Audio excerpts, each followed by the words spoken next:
ও হয়ে গেছে, পটি লেগে গেছে পটি।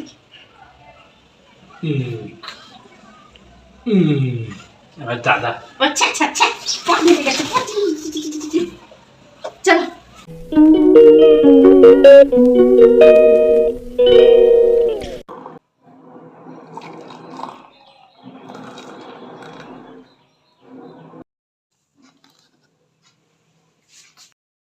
হে guys, good morning, welcome back to our channel. একটা নতুন ভিডিওর সাথে তোমাদের সকলকেই স্বাগত। আমি এখন আছি আমার বাড়িতে। আমি তো যেহেতু পুচকুটার জন্য ভাইয়ের বাড়িতেই যাওয়া আসা, আমার দাদার বাড়িতে যাওয়া আসা করছি বারবার। সো পুচকুটা না কালকে স্নান করে প্রচুর ঠান্ডা লেগেছে, ওই জন্য সবারই মনটা একটু খারাপ ছিল, যেহেতু আমার মেয়েকে নিয়ে ঠান্ডার জন্য অনেক ভুগতে হয়েছে, সবাই ভয় পাচ্ছে ওরও ঠান্ডাটা লেগেছে। কিন্তু যদিও বা অতটা ঠান্ডা লাগেনি, কিন্তু ওই 10 জন একজন এক এক রকম কথা বলছে, ভয় পেয়ে গেছে। সো মানে আমার বৌদি ভয় পেয়ে গেছে একটু, বলছে দিদি কিছু হবে না তো, দিদি কিছু হবে না তো। আমি বলছি না না পাগল, চিন্তা করিস না, কিছু হবে না, ভুলে বুঝিয়ে তারপরে এসেছি। সো ও তো এখনও যথেষ্ট ছোটো, সো এখন বুঝতে একটু টাইম লাগবে, সেটা স্বাভাবিক। সো আমি এখন চা খাচ্ছি, চা খেয়ে তারপর বেরোবো দাদার বাড়িতে। আর পুচকুটাকে নিয়ে মৌ যাবে বাপের বাড়িতে, মানে আমার বৌদি পুচকুটাকে নিয়ে কালকে সকাল সকাল যাবে বাপের বাড়িতে। সো চলো এখন চা খাচ্ছি। আর আমাদের বাড়ির বন্ধু মানে আমার মেয়ে, সে এখন গেছে স্কুলে। সো আজকে প্রচুর মানে যেহেতু দুদিন ধরে খুবই ঠান্ডা গঙ্গা স্নানের জন্য, সে সবাই বলছে তাই, তো দুদিন ধরে খুব ঠান্ডা, আজকেও মানে খুবই ঠান্ডাই আছে, কালকে তো বেশি ছিল, আজকে একটু ঠান্ডাই আছে। তো ওকে রেডি ফেডি করে যখন স্কুলে পাঠাচ্ছি খুব কাঁপছে, বলছে মামাম যেতে ইচ্ছা করছে না, এত ঠান্ডা। সো ও চলে গেছে স্কুলে, এখন আমি চা খাবো, চা খেয়ে বেরোবো। সো আমি ব্রেকফাস্ট করে তারপর যাচ্ছি ওই বাড়িতে, কেননা ভাবলাম দেরি তো হয়েই গেছে, থাক আর একটু দেরি নাই হোক, একবার ব্রেকফাস্ট করি তারপরেই যাবো। আর ব্রেকফাস্টে দেখো মুড়ি মাখা, এই ছোটো বাটিটা আমার আর বড়োটা তন্ময়ের।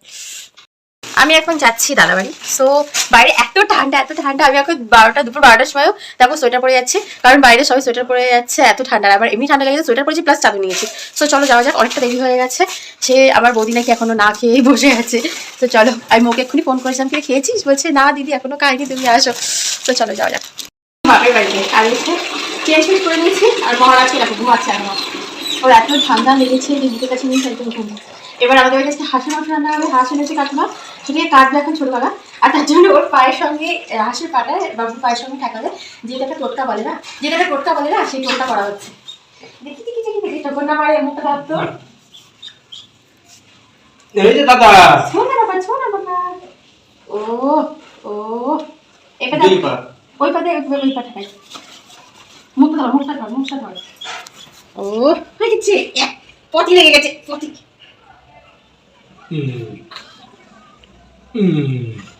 দাদা আচ্ছা আচ্ছা আচ্ছা, পটি লেগে গেছে পটি। চলো চলো, আমাদের হয়ে গেছে, এখন আমরা নিচে। ও ও ও ও ও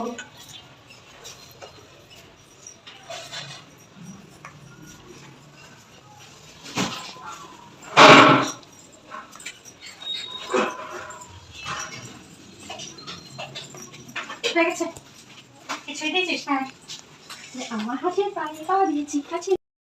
ভান্তি চলে এসেছি স্কুল থেকে, নাও। আর ওর বাপি আরও খেতে বসেছে, ভান্তু খাচ্ছে ডাল আর হাঁসের মাংস। বাবু খাই না, ডালটা খুব গরম, ডালটা খুব গরম, তাহলে জানি না তাবে তুলে দিলো দো ছোলা শাক আর পালং শাক মিলানো। মাংসটা গরম। বাড়ি থেকে তুলে এখন আমি খেতে বসেছি, আমি খেয়ে নেবো, তারপরে আমি আমার ভাইপোকে ধরবো, আর তারপরে মৌ খেতে বসবে। আর আমার ভাইপোর যেহেতু খুব ঠান্ডা লেগেছে, ডক্টর তৃষাকে যে ডক্টর দেখানো, সেই ডক্টরের কাছ থেকে অ্যাপয়েন্টমেন্ট নেওয়া হয়েছে, তার কাছে যাবো সন্ধ্যেবেলা 7টার সময় দেখাতে।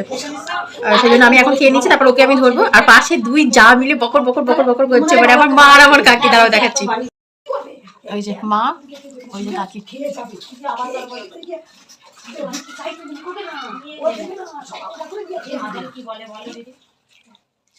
অবস্থা। আর এই দেখো আমার খাবার, এটা ছোলার শাক, লাউয়ের সবজি আর বেগুন ভাজা।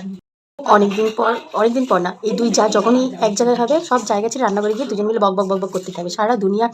এদের এত কথা থাকে, মনে হয় যেন এরা পুরো দেশ চালাচ্ছে, সত্যি কথা। মাঝে মাঝে আমি ভাবি এটা কি করছে, ছোটোর থেকে এটাই হয়ে আসছে। আমি এখন বাড়ি যাচ্ছি, আর দেখো একটা টোটো পাইনি, আমাকে হেঁটে হেঁটে যেতে হচ্ছে, কেন হঠাৎই শুনলাম তিশার শরীর খারাপ হয়েছে, কেন তাড়াতাড়ি বাড়ি যাচ্ছে। লাইট ফাইট লাগিয়েছে, প্যান্ডেল করেছে মাঠে। কারণ এখানে খেলা হবে তাই।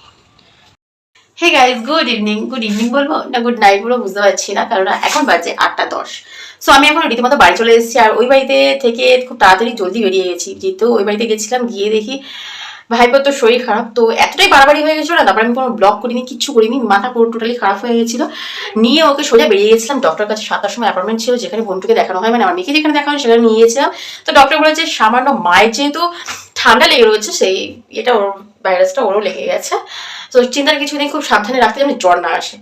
সো একটু টেনশন ছিল, একটু টেনশন আছে আপাতত, যত 2 দিন মতো। তো যাই হোক, আমি ওটা করে যখন বাড়িতে ফিরলাম, এসে শুনি আমার মেয়েরও খুব শরীর খারাপ, মানে আমার মেয়ে শরীর খারাপ হলে তো কেউ রাখতে পারে না, তো কান্নাকাটি বাড়ি দেয়। তো আমার আমাকে ফোন করে বলছে তুমি তাড়াতাড়ি বাড়ি আসো, মেয়েরও খুব শরীর খারাপ, ও কান্নাকাটি করছে, মাকে এনে দাও, মাকে আসতে বলো। সো আমি দৌড়াতে কোনো টোটো পাইনি, অটো পাইনি, দৌড়াতে বাড়ি এসেছি। এসে সত্যি ওর শরীরটা খুব খারাপ। এখন আমি ভাত করবো, রান্না ওকে কোনো মতে কিছু একটা খাওয়াবো, খাই ওষুধ খেয়ে শুয়ে দিতে হবে, তেল মালিশ করবো। আর তার আগে আমার খুব খিদে পেয়েছে, আমি আমার চানাচুর মাখা খাবো। আর আমার মানে শাশুড়ি মা তিনি এসেছিলেন ওপর থেকে, একটু এসে বলে গেলেন আমাদের একটা কাকু হয়, কাকা শ্বশুর হয় আমাদের, তারও স্ট্রোক করেছে, শরীরটা খারাপ, মানে সত্যি বছরটা শুরুতেই এরকম ভাবে বুঝতে পারিনি টোটালি, কারো না কারো ভালো যেমন আছে খারাপও আছে, স্বাভাবিক ব্যাপার। সো একটা ভালো শুভ জিনিস আসলো আমাদের বাড়িতে, যে আমার দাদার ছেলে হলো, তার মধ্যে আবার টুকটাক বাড়ি জিনিস লেগে গেছে, তাই যাই হোক এটাই জীবন। তো চলে যাক, আমি এবার চানাচুর মাখা খাবো, তারপর ভাত বসাবো। আমি এখন খাচ্ছি চানাচুর মাখা, আদা দিয়েছি, পেঁয়াজ দিয়েছি, গাজর দিয়েছি, লেবু দিয়েছি, তেল দিয়েছি, নুন দিয়েছি, একটু আদা দিয়েছি, তো তারপর এই জন্য আদার স্মেলটা আসছে, বেশ ব্যাপক লাগছে খেতে। আর কাঁচা লঙ্কা দিয়েছি। সো এক্ষুনি আমার দাদা আমাকে ফোন করেছিল, ফোন করে বলছে কি রে তুই বাড়ি চলে গেলি? আমি বললাম হ্যাঁ এরকম তির সাথে হঠাৎ করে শরীর খারাপ ছিল, তাই জন্য বাড়ি চলে এসেছি। তো জিজ্ঞেস করে তোর মেয়ে কেমন আছে? আমি বললাম হ্যাঁ আমার মেয়ে ভালো আছে, তুই বল তোর ছেলে কেমন আছে? বলছে হ্যাঁ আমার ছেলে ভালো আছে, তোর মেয়ে কেমন আছে এটা জানার জন্য ফোন করেছি। এক্ষুনি আমি এরকম কথা বলছি, আর আমার শাশুড়ি মা ছিলেন, মা হাসছে, বলছে ওই দেখো দাদা বোনকে জিজ্ঞেস করছে তোর মেয়ে কেমন আছে, বোন দাদাকে জিজ্ঞেস করছে তোর ছেলে কেমন আছে। সো চলো এটা দেখবে, আমি একটু ঘরে নিয়ে যাবো, বোনকে বলবে আমাকে তো দাও মামা, তোমায় খেতে হবে না, তোমার শরীর খারাপ, তুমি তামাশা দেখো কী করে।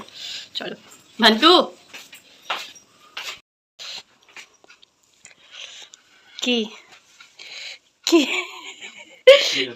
চানাচুর মাখা, ছোচা বুড়ি হাত দিচ্ছে দেখো, কি না না তোমার জন্য মাখিয়ে নিত, তোমাকে যে শরীর খারাপ বলে একটা চিপস দিল, তোমার না জ্বর, না খেতে নেই, খেতে নেই, পড়ে যাবে খেতে নেই, ফুললি।